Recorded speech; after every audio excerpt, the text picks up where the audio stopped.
Hello, everyone. Oh, sorry, Daniel. Before we start, be sure to pay attention very well because Daniel has brought a very special surprise for the best question after his presentation.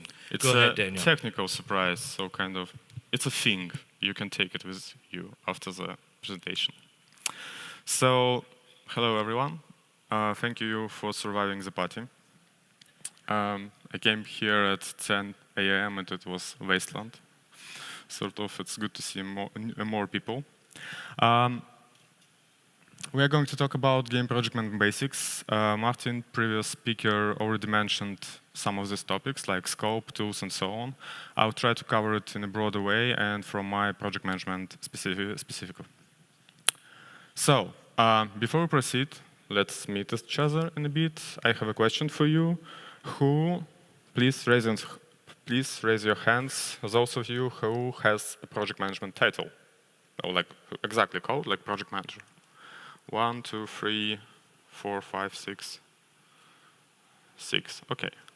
And now please raise your hands, those of you who was or who now handles project management tasks without this title.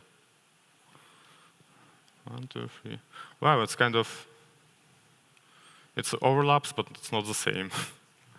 Okay, so I'm project manager at Sperasoft, and we are working as a contractor studio with major developers. And I'll tell you a couple words about me and why I decided to choose this topic. It will be a sort of personal speech. So, I started my career in video game industry 9 years ago as a game designer and story designer.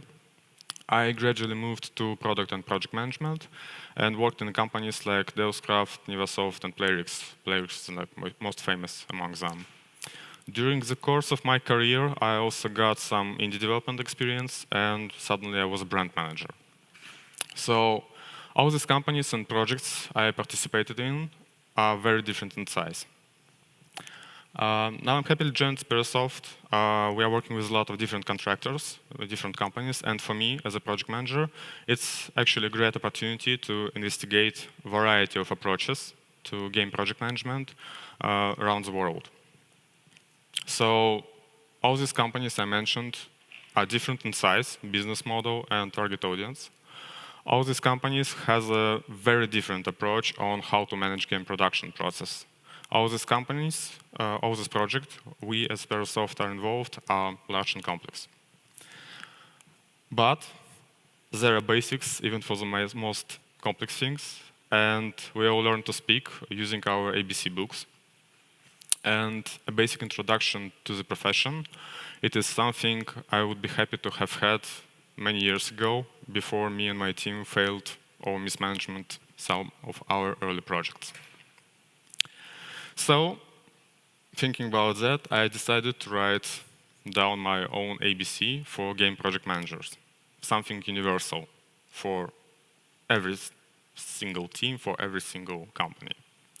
And for the next 15 minutes, for the next 15 or 20 minutes, I'll try to talk to you about game project management as simple as possible and appropriate. It all may sound too basic, especially for professionals and experienced project managers. I believe it will be useful for junior PMs and those of you who need to handle your project management, to organize your teamwork, and you don't have separate project manager to do it. Also, I believe that simple things is where usually problem starts, even for the most experienced of us. Devil indeed is in the details, and I suggest us to check these details and problems surrounding game project management. At the first glance, project management tasks doesn't sound that exciting as making a new character or gun, for example. But I believe it is exciting to make game content without unnecessary stress and obscurity. And clear organization may save you tons of hours, money, and nerves. It may even save your game or even a whole studio. It seems obvious for large companies hundreds of people are involved in complex projects like GTA, like Assassin's Creed, and so on and so on. Large companies have their own production pipeline, tight delivery and marketing schedule, so it's kind of obvious that they have a lot of managers well to manage these things. For small companies and indies, it's not so obvious. In one conversation, an independent developer once said to me that everything with management in its name already sounds suspicious, kind of toxic to creativity, and that was surprising to hear to me as a project manager. Creativity without management looks sometimes like this. And unfortunately, management and creativity sometimes looks like this too. I worked in different companies, yeah, and that's what I learned. Small teams and small projects have roughly the same list of problems as the big ones. They just don't have enough people to handle it as a separate area of responsibility, and that creates a lot of problems. So if you have more than one person working on a project, there will be a miscommunication, like 100% for sure. At some point, someone has to deal with project management issues. And since we all gathered here, it looks like it falls on our shoulder. But it may not be called that way, especially in our very informal game development industry. For example, me personally, 6 years ago, I've been responsible for project management tasks, even when it was clearly stated in my contract that I'm a game designer and I need to design things, not handle everything else. So, yeah, one more thing before we proceed with the main course. I'm not going to talk to you about specific task trackers today, about famous methodologies or practices. When it comes down to project management books, they often describe tools and methodologies, and sometimes it is described as a silver bullet. Just implement it and all your problems will disappear, like in IT, in game development, and so on. It sounds like it fits every team. It sounds like it's simple, it's effective, it's awesome. Sort of holy grail of project management. And personally, I don't believe that that kind of holy grail of project management even exists. But of course, it's up to you to believe it or not, to search it or not. My point is that I believe in common sense, and it says that kind of simple things. Some tools and practices are better for the small teams, and some tools make sense only for 100 plus teams. Copy-pasted solutions don't work, and during my career with all these different companies, I've never seen a sort of company standard or industry standard for project management. All of them are custom-made specifically for a business model, team, project, and project manager specifically. So it doesn't matter what methodology or tools you're going to use. I believe you'll find these basic definitions and concepts applicable in most of them. So let's proceed. Here's my list of project management basic things to know. Goals and scope, budget and team capacity, and task and estimates. As you can see, these concepts are sort of paired, and I believe it's difficult to discuss one without another. So we'll check them step by step. In the end of each section, I placed practical questions. I like it.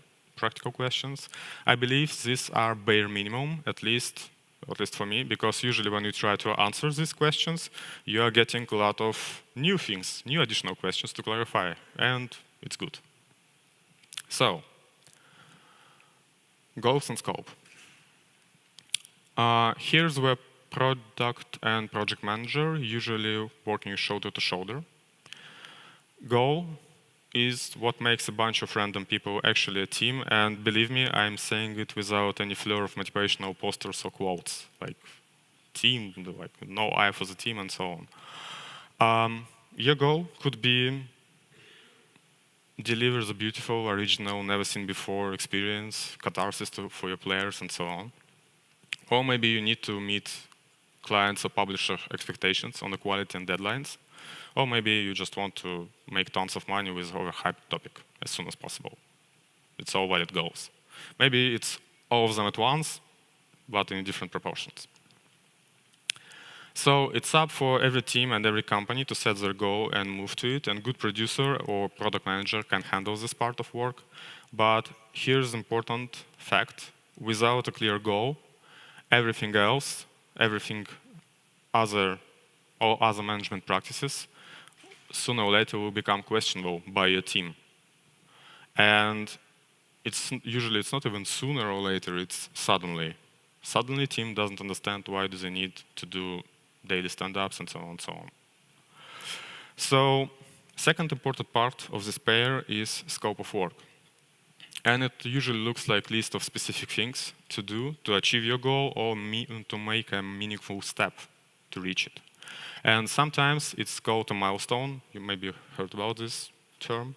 And it can contain like something like this, like 3 characters, new game mode, 100 plus levels. And here, a specifics of our video game industry comes to full power. It seems to be a repeating issue for every entertaining industry. Oftentimes, you don't really know what you are doing. And it's difficult for project manager to handle when you don't know what you are doing. Oftentimes, team members don't know whether it's entertaining or not to actually play your game, even with a new game mode, even with 3 new characters, even with 100 plus level.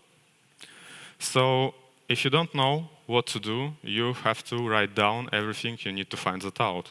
And that's sort of part of product and project management scope of work. You can't include everything, every single possible scenario. Still, if uncertainty affects your project goal, it's your responsibility as a project manager to deal with it first, to ask questions, what we're going to do. And it requires to move step by step. So for me, for example, it is normal to have a scope fully dedicated, milestone scope, fully dedicated to remove uncertainties on your path to the main goal. And here comes practical question. I already mentioned one of it. What is your goal of your game development venture?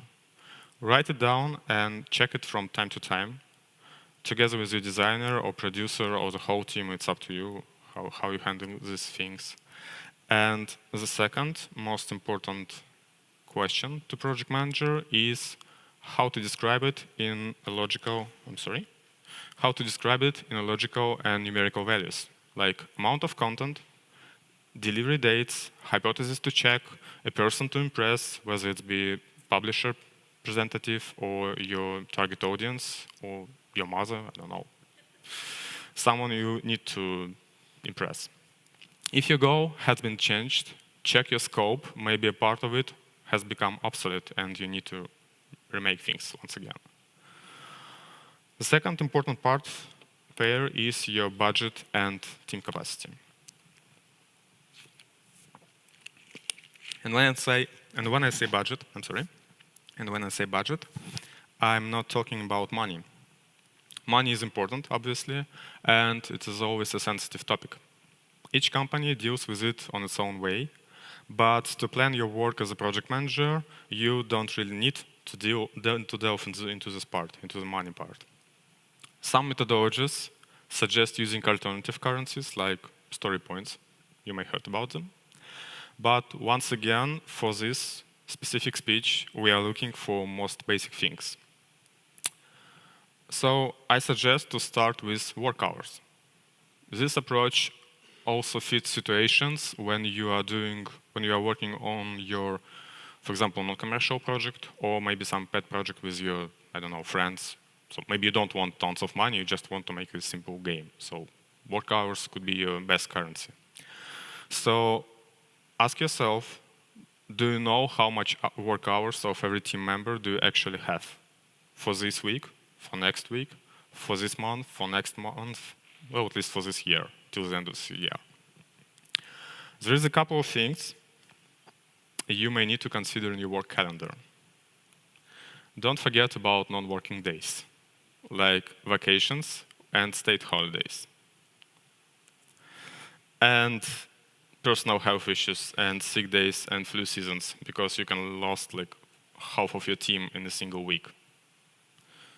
Oh, and don't forget about expected exams in universities and family issues like maternity leaves and so on and so on. And other important reasons not to be busy with your project. If you're not keeping this somewhere, all these events will catch you by surprise. And even for the team of 5 or 10 people, a number of these events could be significant. And they should be considered before you committed to anything, before your publisher or before your mother. So you need to know your team. You need to know what's happening in their life. Not like intimately what to know, need to know, but just ask them what's happening. How is it going? Are you going to marry? Are you going to go on maternity leave and so on? Personally, I prefer Excel. Surprise. To calculate all of it, but you may use whichever works for you best. Point is to get numbers you as a project manager can trust and work with. And here, another batch of practical questions. How many work hours a day you assume you have? Any suggestions from the audience? How many work hours in a full work day you have?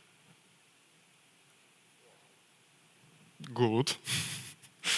At least not 8. Depends. Yeah, it varies from company to company, from team to team. But the point is not 8. The correct answer is not 8, not the full work. Yeah, that's exactly what I'm talking about. Another case, for example, you and your friend are working on your project after school. It gives you some 1 or 2 hours a day, maybe. Or maybe you're working, I don't know, you expect you'll be working on weekend and it gives you from 0 to 20 effective hours. But it's kind of difficult to plan when you have 0 to 20 every single week. So yeah, just get your numbers. And the second question, how many work hours you can get from your team till the end of this year with all this I mentioned, like with all vacations, with all flu seasons, and so on and so on. You don't need to place release dates right now. I just try to find how many hours you can expect. And later, it will be easy for you to adjust your calendar, make it updated to your new goal rather than opposite, because goals in game development change often. Last but not least, concept which is usually associated with project management, task and estimates. What exactly do we need to do? We already discussed that we need a clear goal to move and scope to clarify how much we need to reach this goal. But unfortunately, we can't just say, we need 3 awesome characters in this update and poof, here they are. It's not working that way. I've tried it, and I believe not only me. So yeah, every single part of the scope should be transformed into tasks, and they should be estimated as separate entities to connect with the work hours you have. And here we have cool idea, let's add this to the game, transforms to 100 plus necessary tasks, and at least 3 months to do it. So are we really need to do it or not? So I believe it's still a profit in the end, since now you can do an informed decision about your next action. And that's the point of it. So how to create a most basic task? You need to write down what to do, who is going to do it, when it will be ready, and what about blockers, how it relates with other tasks. Without assignee and a clear date, this task will soon become abandoned.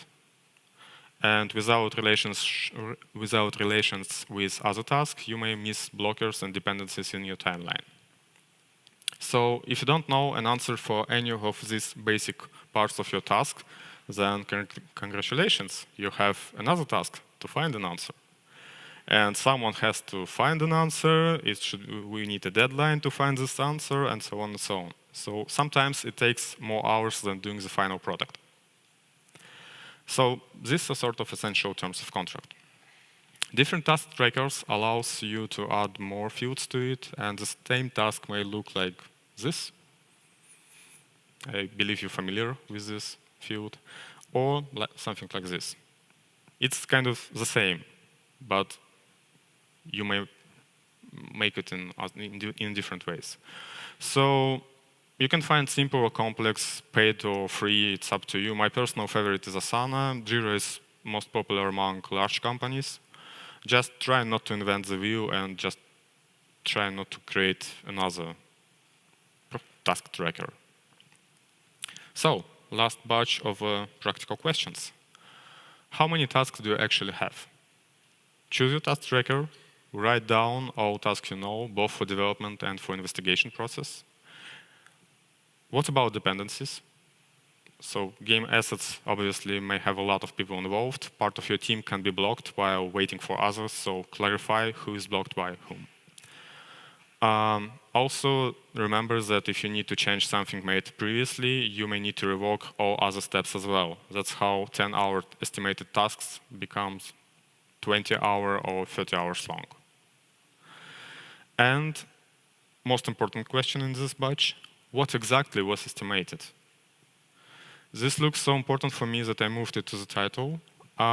Unclear estimates seems to be the most common reason to miss your deadlines, especially when you thought you covered everything and you estimated everything.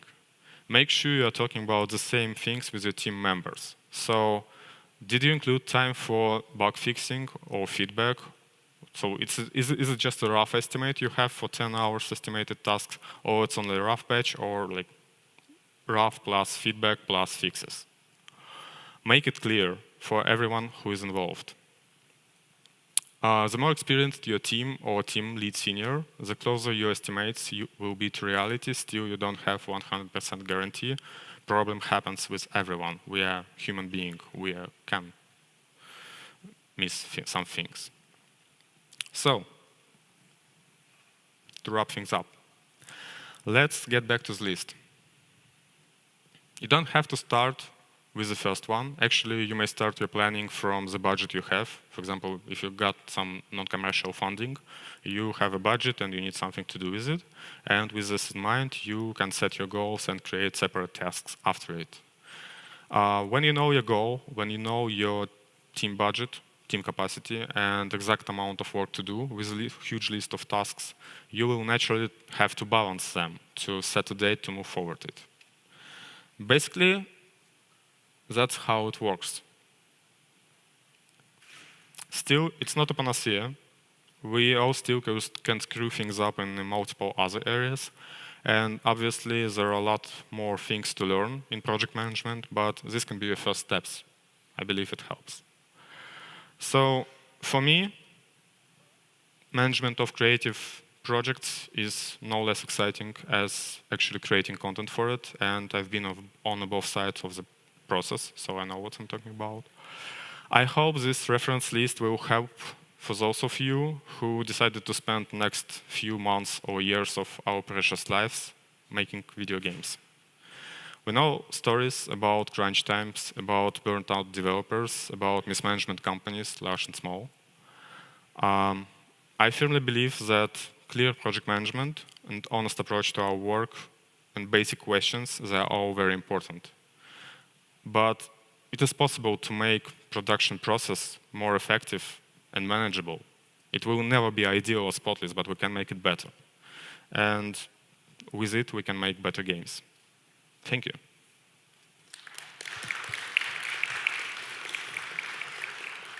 Thank you, Danil. So, let's open it up to some questions. Please raise your hand. Yeah, go ahead.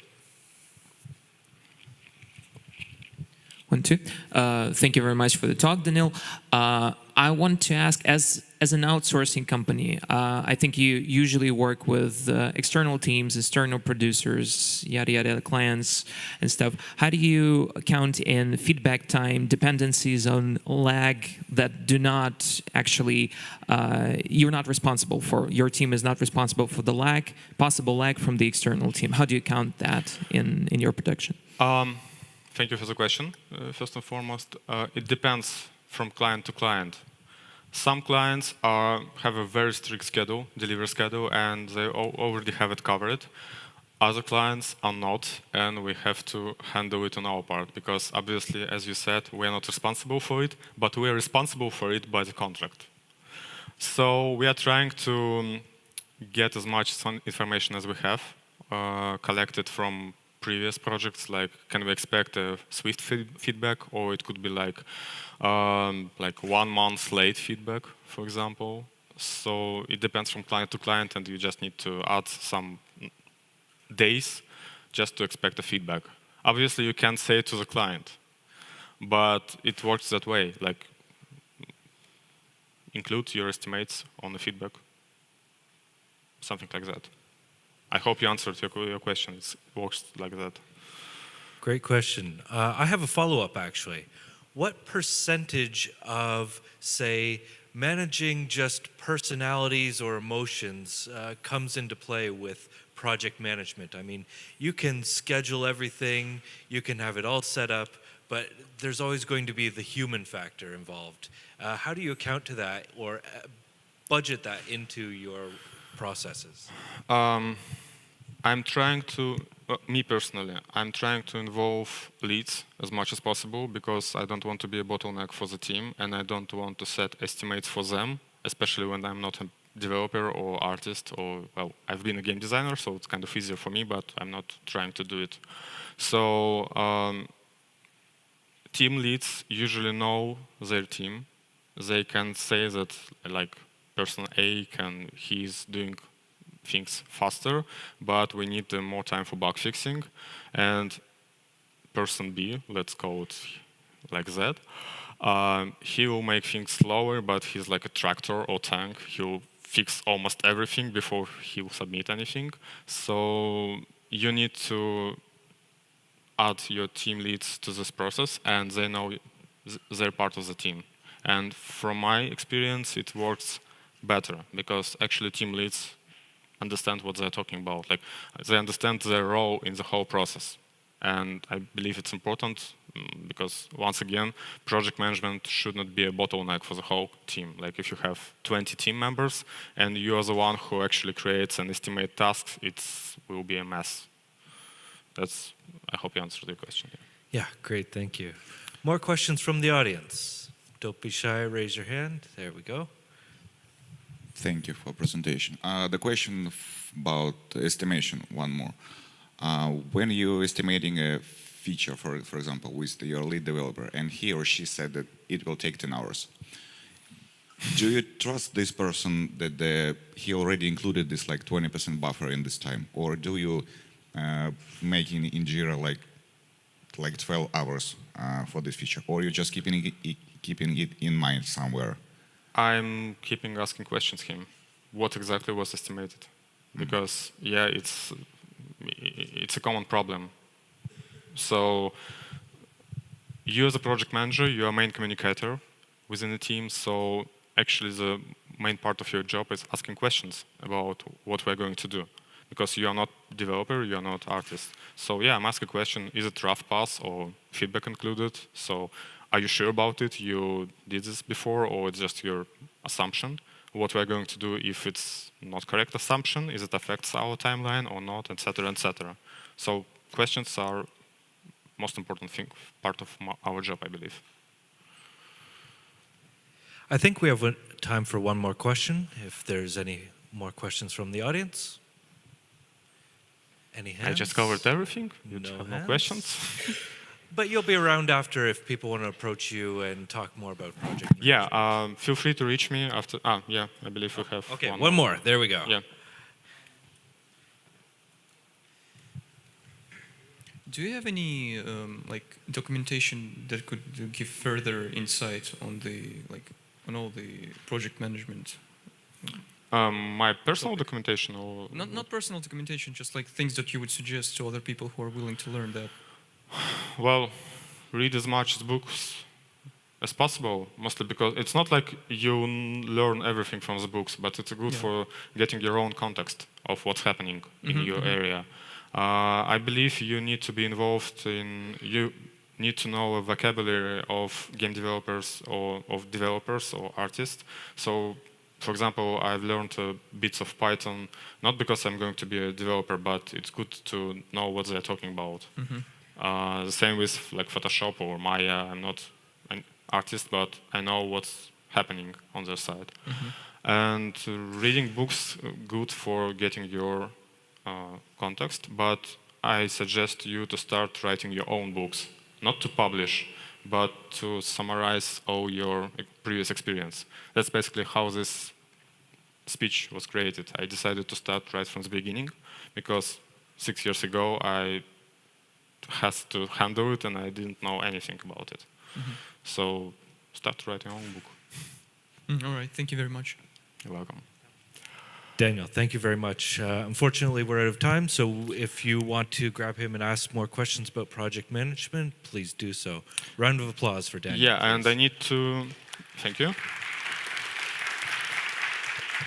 I need to choose the best Yeah, question. I'll come grab the prizes. This is for you. Sweet. So, thank you. So, I like the question about the client. So, please feel free to get your prize after the meeting. Thank you for other questions. They're important for me as well. And have a great second day of the conference. Yeah. Bye. Thanks again, Daniel.